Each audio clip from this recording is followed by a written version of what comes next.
And so I was about 18, I was obese, I was pre-diabetic, I also had PCOS, which wasn't diagnosed at that time. And so I just got to the end of myself and I said, you know what, I'm tired of being this person and I want to become someone else. And so I took matters into my own hands and I changed my diet and I exercised and I lost the weight, eating Nigerian food. Hi, Cuckoo Tribe, and welcome to the first episode of Conversations with Banke. I am so glad to be here, and I'm even more excited to introduce you to my first guest. She is a mother, she is an inspiration to many, she is a woman of faith, she's a wife, and she is the owner of Shredded Gang. Bunmi George, welcome. Thank you so much for having me. Thank you for being here.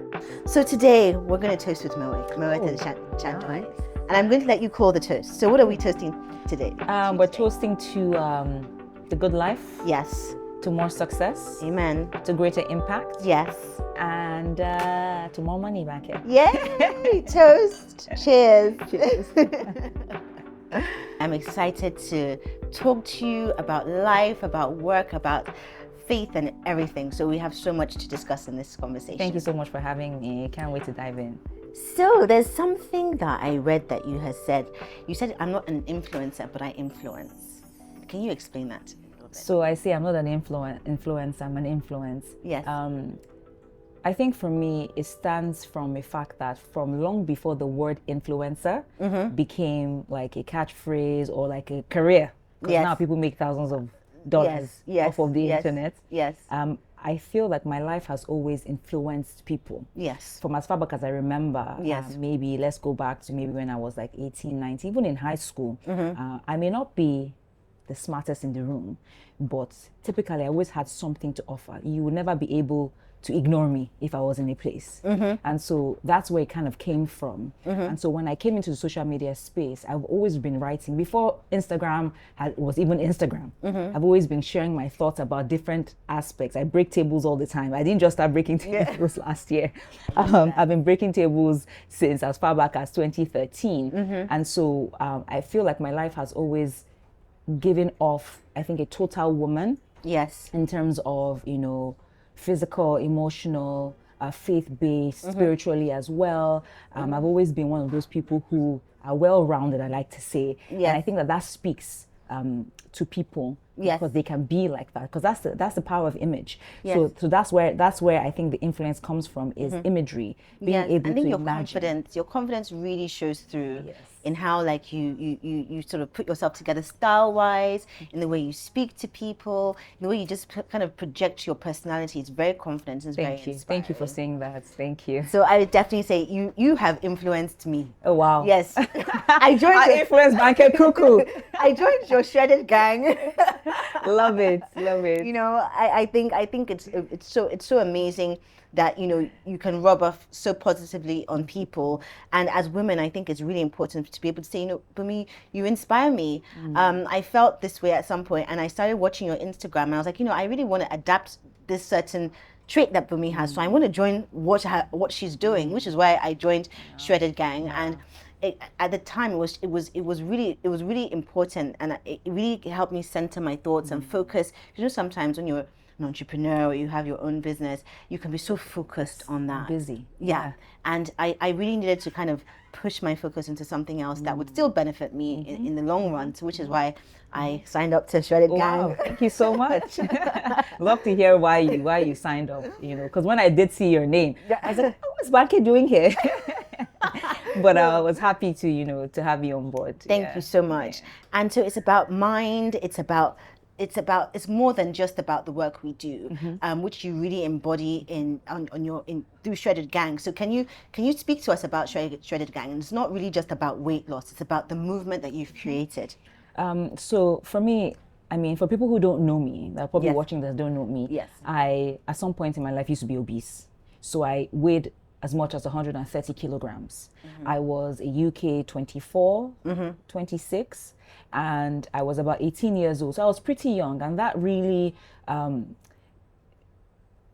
tainted how I saw myself. It affected my self-esteem. It affected how I saw myself, because at that age, you know, the way you look at yourself is based off of how you look as a person. That's how you think. That's your essence. Yes. You know, if I'm skinny, then I'm beautiful. Yes. If I'm quote unquote fat, then I'm ugly, right? Yes. Because that's also how the world Yes. sees and portrays you. So you kind of filter how you look through eyes of other people. Yes. And so I was about 18. I was obese. I was pre-diabetic. I also had PCOS, which wasn't diagnosed at that time because doctors didn't really know what PCOS was. And so I just got to the end of myself and I said, you know what, I'm tired of being this person and I want to become someone else. And so I took matters into my own hands and I changed my diet and I exercised and I lost the weight, eating Nigerian food. And so I then decided at some point through my faith in God, and when God led me to start Shredder Gang, to say there's so many other thousands of women around the world just like you who are needing help, who are needing the support. And so for me, that's how it started. It started out as, I don't think I had a big picture of it would become this massive movement that would change the lives of so many women. But I just started with something really small. I moved back to Nigeria in 2013. And when I moved back to Nigeria, in fact, no one had ever done this in this way in the industry before. So it was almost like I was a pioneer and I was making a path, you know, through and for me, it was more than just weight loss. It's about how your essence as a woman, how you see yourself. So it's not about being a size 8 or a size 6 or a size 10. So my thing is empowering you to be your best self. So whatever it is your best self, we're going to help you get there in a happy way. So not in a way that you're going to starve or you're going to not be able to, you know, function. Your social life is zero because you're on a diet. It's like, I don't believe in that. I believe in moderation in everything that you're doing. So for me, just embracing the fact that life continues even if you're on a weight loss journey, even if you're on a fitness journey. I see it more as stewardship. As this is the life that God has given me. So this is the body I'm going to have till I'm 90 or 100 if I live that long. And so I want to take care of it. So I'm not looking at it from the point of view of I want to get into a size 8, which is part of it. But the bigger picture is that you're healthier, you're happier, you're taking care of yourself and your temple. I mean, I love the fact that you said you did it eating Nigerian food. One, because you know when you try and go on these websites and try and download the meal plan and you're in Nigeria, half of the things you don't have here, and even if you have it, it's really expensive here. So I love the fact that, you know, even when I had signed up to Shredder Gang and I was speaking to someone who was going to help me, or you helping me with the meal plan, you asked me like, what do I actually like eating, and you kind of tailored it to my lifestyle. I thought that was really brilliant, and I felt like I was your only. I was like, I felt like I was the only person. You made me feel really special. That's how we like to approach our clientele, where everyone is special, to be honest. Everyone has a unique story, has a unique challenge, and we try to make it seem like, you know what, you are the most important person to us right now, which you are, to be honest. Yes, I really felt that. I really felt that. And so, for me, you have a passion for making women feel beautiful and confident, and you know, which has been such an inspiration for me, because it means that, you know, beauty and confidence doesn't necessarily have to be about, you know, how you look, which is important to your business and mine, but it's about, you know, your mind. And you have 2 gorgeous boys. I've seen them on Instagram. We've all seen little snippets of your sons, and you're praying with them in the morning before they go to school. How do you do it? How do you bring up such well-mannered little boys? Wow. I thank you for saying that, because I feel like one of the biggest things for me and challenge, I won't say challenge, but it's tough, is parenthood, is mothering my boys. And thank you for saying that, you know, they are well mannered. You know, people say that all the time. But one of the things is I'll put culture and faith as the forefront of the 2 driving factors in which I raise my boys, or we're raising our boys, my husband and I. I was raised by a Nigerian father and a Bajan mother, so culture is very important to us. And I find that in this generation, we're kind of losing that culture. And so I tell my children all the time, we are Yoruba people. We greet a certain way, behave a certain way. They're tenets of our culture, which we must continue to adopt. And so and make sure that they understand that this is what Yoruba people do. This is how Yoruba people eat. This is how Yoruba people greet. Yes. So important. We're still learning the Yoruba. Yes. I don't even speak myself, but we're learning. We're learning together. Yes. But for with them, I try to make sure that, to be fair, motherhood is not easy. That's just the truth. It's not easy. But we're trying every day. You're but doing with a great them, job. with them, I just make sure that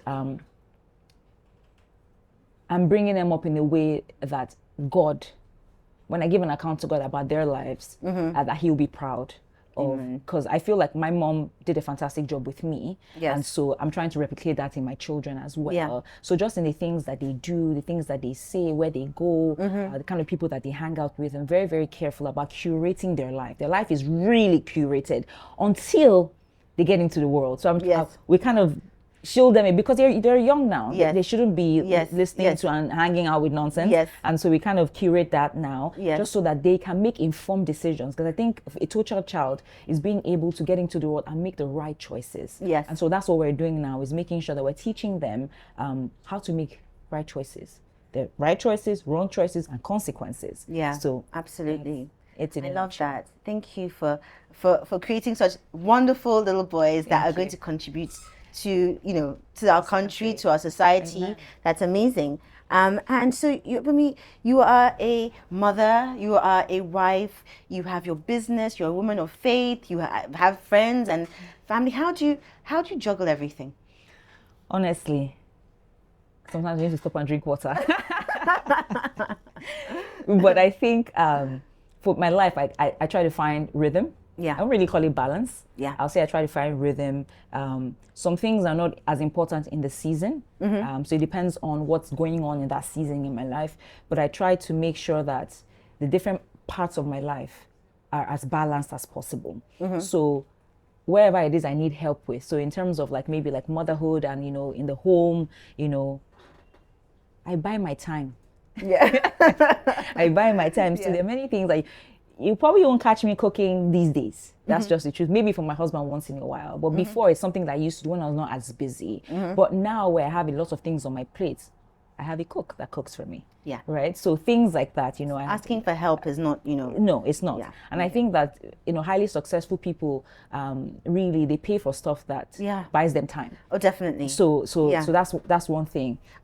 And for me, some seasons where some actual things, take the forefront and some things are on the back burner. Yes. I'm just trying to make sure, my friends, sometimes I have to schedule in calls. Yeah. This friend on the 10th of March, we're going to have a 35-minute conversation. It may seem like it's too structured, but with my life, I have to be as structured as possible. So yes. For the ones that I just, pick up my phone, I just, remember to call, I call. Yeah. But it's just finding a rhythm around being a mom, being a wife, being a business owner. It's not easy at all. But remaining focused, I think for me, it's just we're in the first quarter of the year. Yes. So the first quarter with a lot of focus. I find that my first quarter kind of tells how the rest of my year will be. Yes. And so I try to be as focused as possible. Yeah. So no time wasting, no unnecessary things that I'm not supposed to be doing. That kind of focus and centers me.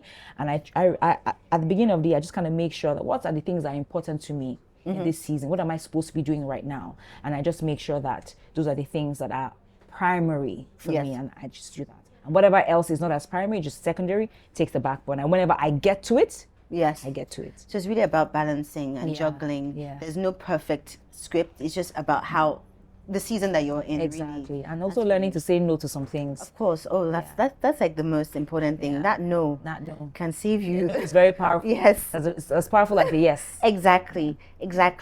And let's talk about your style, because we all love your fashion looks.